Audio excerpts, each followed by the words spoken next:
สวัสดีครับผมมาพบมาพอกันในช่วง5 โมงเช้าครับพี่น้อง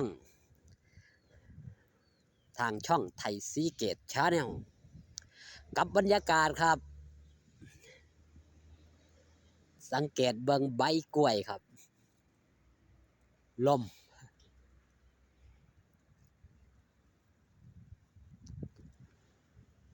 หนาว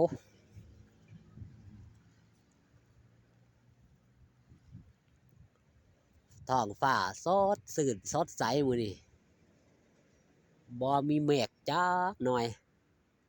บรรยากาศ5 โมงเช้ายังหนาวอยู่เลยพี่น้องหลายหมู่หลายบอนก็เบิ่งแย่งสุขภาพเด้อครับเด้อ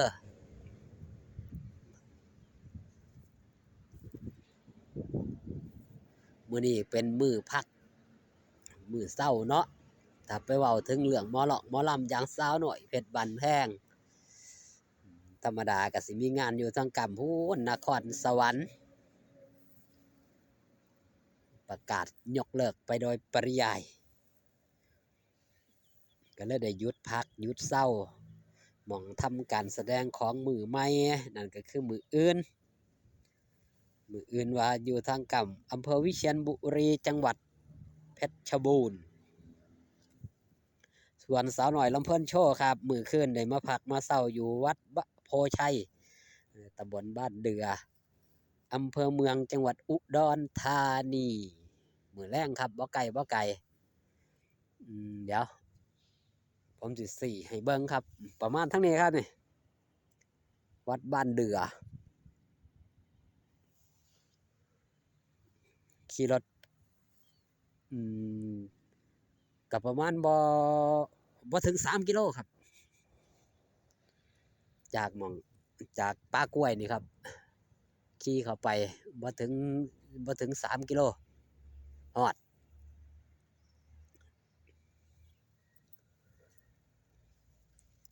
อยู่ไกลหม่องใดกับอืมมาให้กำลังแรงเชียร์แรงใจผู้ใดอยากไปเบิ่งครับมือแรงสิไปเบิ่งไปเบิ่งไปแย่งอยู่เดี๋ยวพามากินกล้วยกันนะนี่มันสุกคาเครือคือว่าจังไดมันเหี่ยวเดี๋ยวโอ้ยสภาพกล้วยพี่น้องเดี๋ยวกล้วยเหี่ยวกล้วยเหี่ยวซิมเบิ่งแล้วครับมันเหี่ยวมันบ่แม่นกล้วยสุก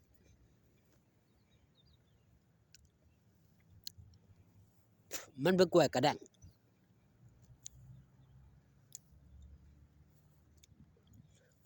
ผู้ใดมายามมื้อแลงพ้อกันครับเดี๋ยวไปเบิ่งหน้าห้านหน้าเวทีสำหรับสาวน้อยลำเพิ่นโชว์มีศิลปินมากมายหลายผู้หลายคนครับล้วนแต่เป็นเจนใหม่ล่าสุดนั่นคือน้องใหม่อนันตยาน้องหมิวชนทิชาที่เป็นที่หูจักของมิตรหมอแคนแฟนหมอลำเนาะ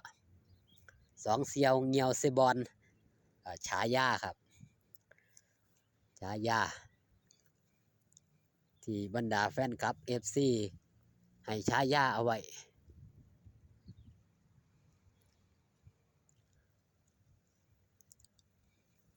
เนี่ยผู้ใดหูจักซื้อบอกนะครับเนี่ยมันคืออีหยังหมากมันสิเป็นยังครับมันสิเป็นคือใหญ่ๆอ้อมมันเวลามันสุกก็สิออกหวานอมเปรี้ยวแต่ผมจำซื้อมันบ่ได้กินได้ครับหมากมันเป็นหมากเป็นอันนี้กินได้เป็นหมากเป็นหน่วยรสชาติหวานอมเปรี้ยวตอนนี้ก็บ่ตรงครับเบิ่งกล้วยนี่กล้วยมันบ่งามมันสิบ่ตรงรีบกล้วยเฝ้าทั้งพุ่นก็ต้นงามอยู่ แต่ว่าหน่วยก็บ่ตรงครับแน่เบิ่งนี่ภูมินี่ใหญ่ๆงามๆอยู่แต่ว่าบ่ตรง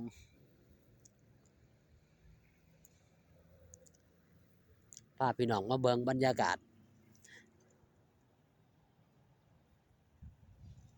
ประกอบก็ออกมาตากแดดนำครับ อากาศหนาวออกมารับแสงแดดทั้งรับแสงแดดทั้งรับลมแต่อยู่ในโฮมลมก็หนาวแห้งต้องออกมาสัมผัสบรรยากาศเนาะเบิ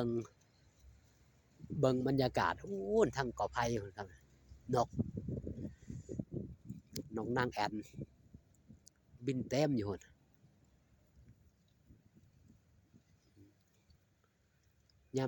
ย่ำค่ำย่ำขึ้นกับสิพากันอยู่แถวนี้แหละครับเนี่ยอยู่แถวกอไผ่นี่แหละไปจับอยู่หมองจับหมองอยู่หมองเศร้ามัน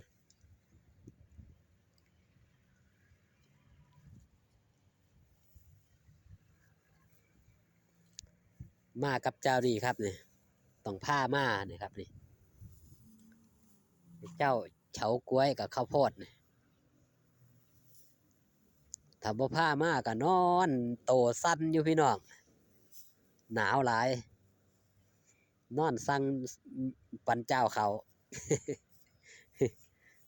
ต้องผ้าออกมาคันบ่ผ้าออกมาก็นอนอยู่แต่ข้างในโฮมไปไสกับไปน้ำครับนี่ไปซื้อของร้านเซเว่นกับไปเนาะไปยื่นทาไปยางให้ประตูเซเว่นเปิด นี่เจ้านี่ชอบแล่นน้ำเจ้าข้าวโพดช่วงนี้สงสัยป่วยบ่ค่อยกินข้าวนี่2 มื้อ 3 มื้อแล้วพี่น้องเบิ่งจอยๆลงแล้วนี่เริ่มสิเห็นกระดูกสันหลังล่ะเฉากล้วยต้องหายามาให้กินแล้ว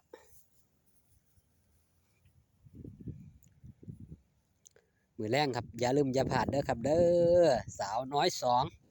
2 บ่าย 2ครับมีนัด เสียว่าบอสโจเพิ่นก็สิไล่สดทางช่องเนาะหรือว่าเสียนนท์นี่ล่ะเฮาก็สิได้เห็นครับลาน้อยอุ้งอิงไปเทสระบบรถแห่12 ล้อลาน้อยอุ้งอิงสิกลายเป็นเจ้าแม่ เจ้าแม่รถแห่12 ล้อได้ครับนี่ต่อไปผู้ใดอยากได้ก็จองคิวเอาไว้ได้ครับบ่เกิน100 กิโลคลิปนี้ฝากตอนมิตรหมอแค้นแฟนหมอลำเด้อครับเด้อเอาไว้แต่เพียงสำนี้ขอบคุณที่หันมาเบิงขอบคุณที่ให้กำลังใจสำหรับช่องไทยซีเกตชาแนลอยู่ดีมีแห้งพ่อกันคลิปหน้าสบายดีครับผม